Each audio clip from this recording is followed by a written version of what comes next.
অনেক লোক বলবে যে এই সোলো পাইপের কাছে এরকমভাবে ফেড়ে লাগাচ্ছে কেন? এই যে ফেড়ে লাগানোটার মানেটাই হচ্ছে যে পানিটা যদি ঢালা যায় সোজা রকেটের মতন এই পাইপের গোড়ার কাছকে চলে আসবে।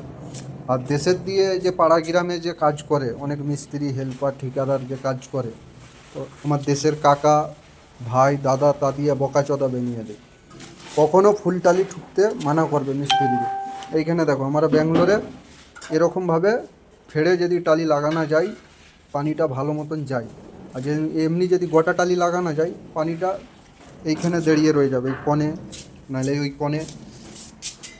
এইটা এরকমভাবে যে ঠুকাটা হয়েছে পানি কোথায় দাঁড়াবে, সোজা একদম সোলো পাইপে পানি নেমে যাবে। ওই জন্যে 2026-এ যতগুলা মানে বিল্ডিংয়ে কাজ হবে সব এরকমভাবেই কাজ হবে। মানে আমি যে ঠিকাদারটার কাছে আছি এখন এরকমভাবেই কাজ করাচ্ছে।